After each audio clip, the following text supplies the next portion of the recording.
So nasa Zoom na pala natin si Yusek Claire Castro ng Presidential Communications Office. Yusek, good morning!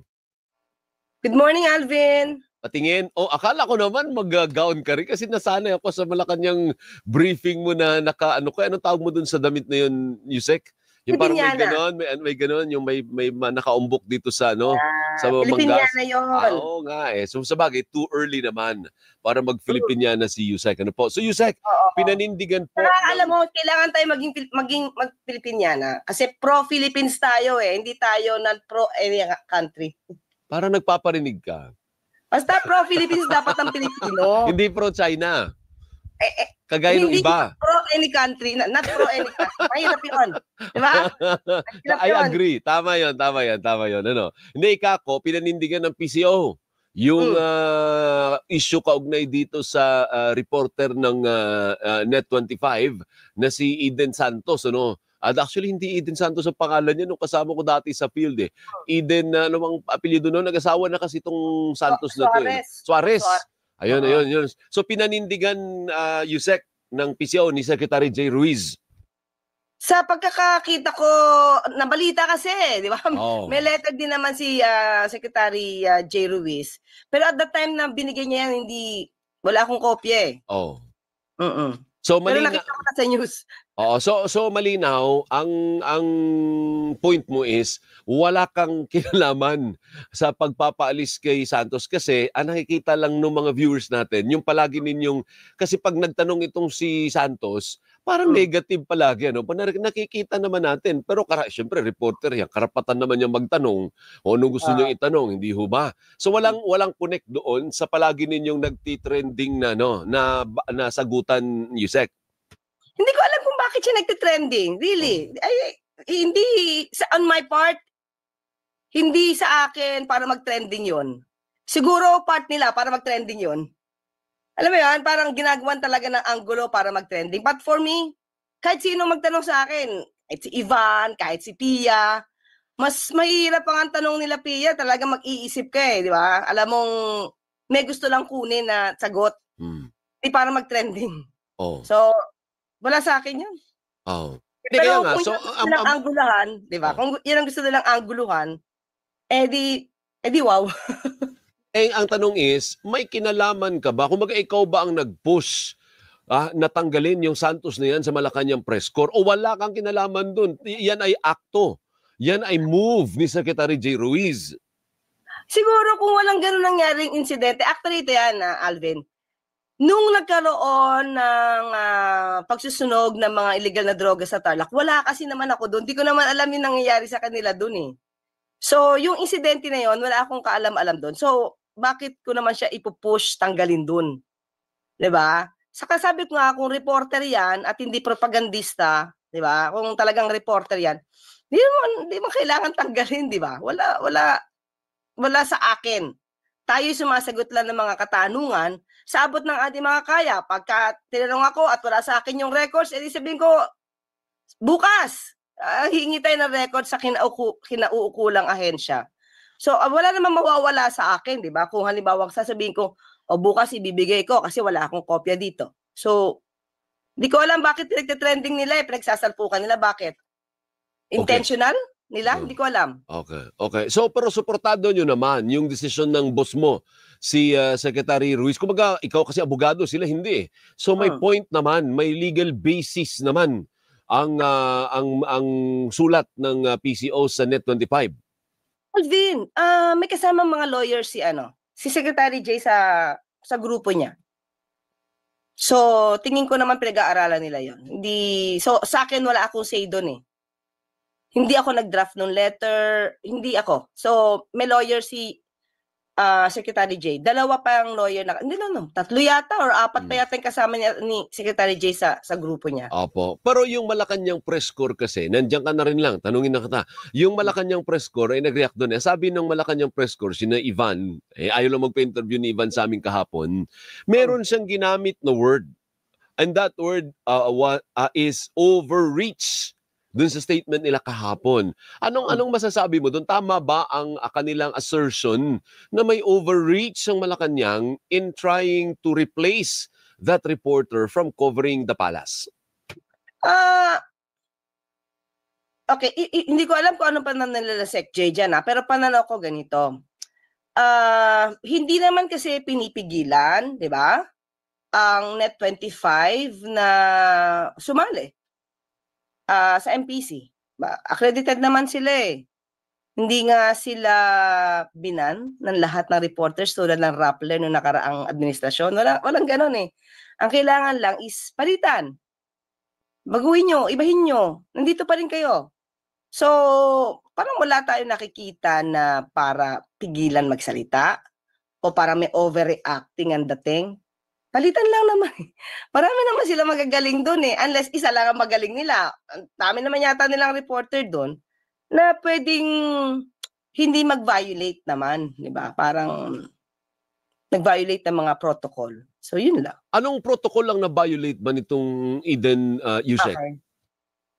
Sa nakita sa video, ulit, wala ako doon ha. Hindi ko Wala alam din ako doon, kaya ako nagtatanong eh. Pero may video ba? May video? May video. May video siya. Ang ginawa? Lumapit siyang bigla kay Pangulo. Oh. At parang hinaharang pa niya yung kamay niya. Meron sa likod eh, sinasaway sila eh, pero parang ayaw pasaway. Ito ba yung sinasabi ni Johnson nung parang hindi naman daw si Eden yung lumapit, kung hindi ang presidente yung lumapit? Hindi, palapit kasi siya kasi lalagyan kasi ng mic. So parang magsasalubong sila. Oo, lalagyan na kasi ng mic sa gitna yon kasi may nagsasalita talaga si Pangulo. Okay. So, instead na hintayin ang Pangulo na lumakad, sinalubong ni Eden. So, yung iba, sumunod na rin because of her. Ibig mo sabihin parang inunahan niya, parang siyang naglider-lideran doon na lumapit sa presidente, parang ganon. Yes, oo. Samantalang, talagang, kung mapapansin nyo, bandang huli, lalagyan talaga ng mic si Pangulo kasi magsasalita sa media. Okay. Pero hindi ba parang pag nagpapa-ambush naman, bago mangyari yon, alam na naman reporter, willing magpa-ambush ha. Lapitan nyo, willing siya. Hindi ba gano'n naman nangyayari dyan? Okay, ulit, hindi ko alam yung nangyari doon. But still, sabi nga natin, talaga naman magsasalita si Pangulo. Kasi nga, hinandaan siya ng mic. Diba? So, dapat naghintay na lang. So, tingin ko dapat ganon. So hindi ba kayang palampasin yung ganon? Talagang stricto ang Malacanang na kapag may lumapit kasi hindi naman outsider. Kung ako siguro yun, hindi naman ako miyembro ng Malacanang Press Corps. Alam mo naman ako, pag ganyan, gusto ko mauna din ako. Kahit ako i-sanction, okay lang dahil mali. Pero siya Malacanang Press Corps naman siya. Kilala nyo naman siya. Hindi naman siguro, threat ba siya sa presidente? Ito, on my part, ako personal to maski na ako pag lumalapit, dapat, hindi ako pwede basta lumapit ng hindi ako magpapaalam. Okay. Alam mo yon? Imagine mo, nandun na ako Kasi yun ang protocol. Oo. Hindi ako pwede basta lumapit ng hindi ako magpapaalam. Okay. Or kanya, bago ako lumapit, parang titingin muna ako sa Pangulo kung pwede ako lumapit. Diba? Bakit? Presidente yun eh. Diba? Lalo-lalo na. May threat ang buhay niyan. May nag-threat.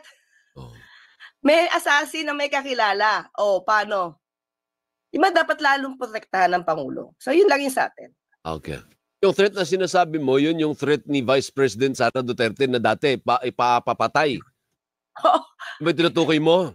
Isa yun. Okay. Diba? Okay. Saka, ang presidente talaga dapat sinisecure. Okay.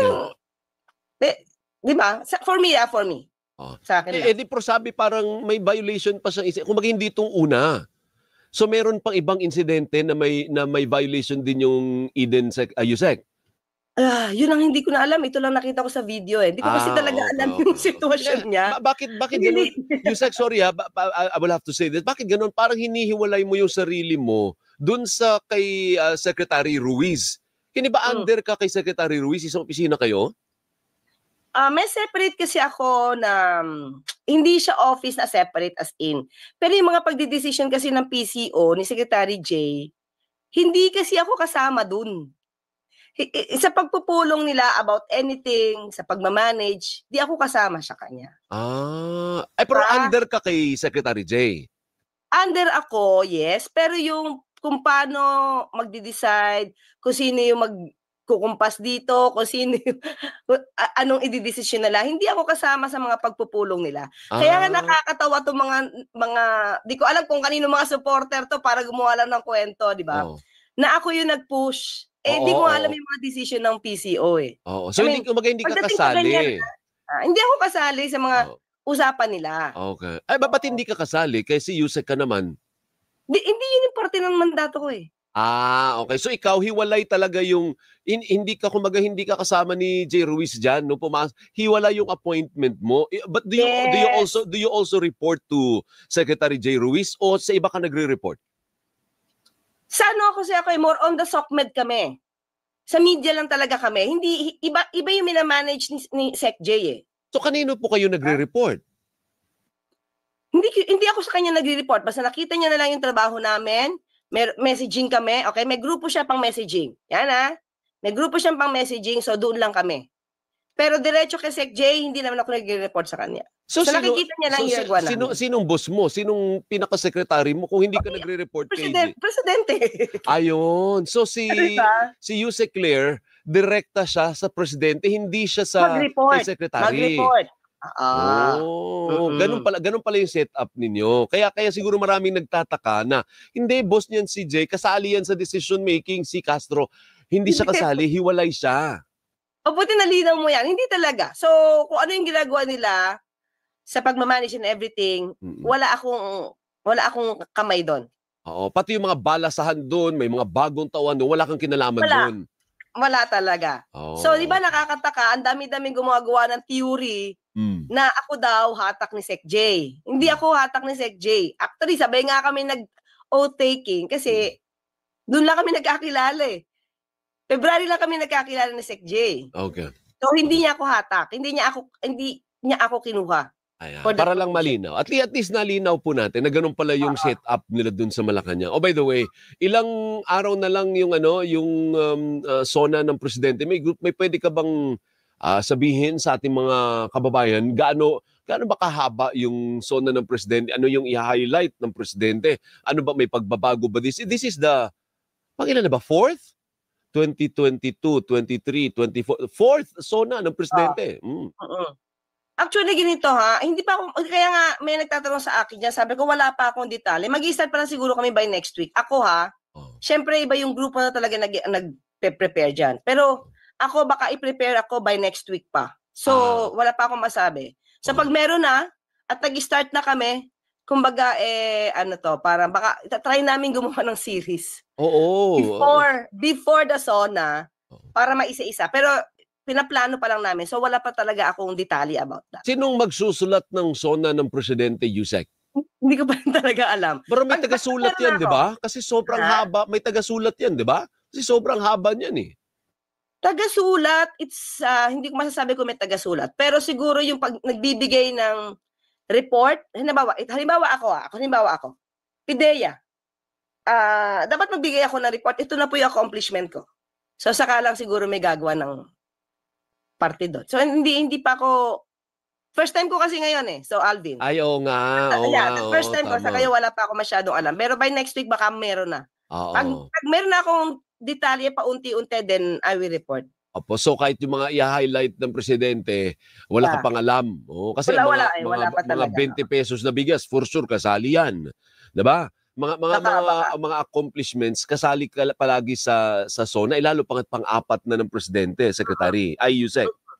Yes. Okay. Sige. Ano yung balita pala kay J. Ruiz? Siya ba yung secretary pa rin ba o papalitan din yan si Secretary J? Hindi ko pa alam. Pero acting secretary kasi siya ngayon eh. So, hindi ko pa sure. Wala pa akong ano ibig sabihin pag acting secretary? Ano ibig sabihin nun? So, ibig sabihin hindi siya sure sa kanyang pwesto.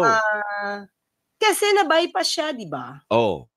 Okay. So, kaya yung designation niya ngayon is acting secretary. O kaya nga, so pag acting secretary ka, hindi ka sure sa hold mo sa posisyon. Can be. Oo. Parang gano'n, no? Kasi acting nga eh. Ano ba dapat? Pag type ka talaga ng Malacanang, ano dapat yung appointment mo? Ayoko, hindi ko alam. Inumpisahan mo, ikaw nagsabi ng acting, di naman ako eh. Hindi ko nga alam yung mga ganyan eh. Kasi niya ngayon. Kaya Kahit nga. sa pinipirmahan, acting secretary Kaya naman. nga. At kaya sinasabi ko nga, kung type ka talaga ng Malacanang na i-retain, ano dapat yung appointment mo? Tingin ko, alam mo yun. Kinikiliti lang natin ng konti si Yusek. Kasama naman natin dati yan dito. Sige, hanggang doon na lang muna, Yusek.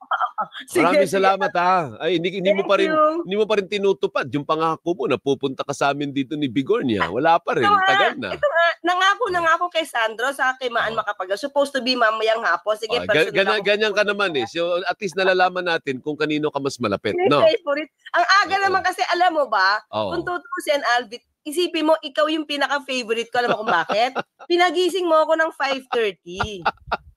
Sana mag-ayos, di ba? O di mas favorite kita. Sige na. Okay, ganun talaga ang buhay. Thank you. So, nandito ka sa studio mamaya? Hindi nga, ang problema nga, biglang may meeting. O, sige, wag mo na ituloy yan. Yan mo na yan sila Sandro na yan. Delo ko lang, kaibigan natin yan, si Sandro Chiman. Thank you, Yusek. Maraming salamat. Alvin, good morning. Good morning, Undersecretary Claire Castro ng Presidential Communications Office.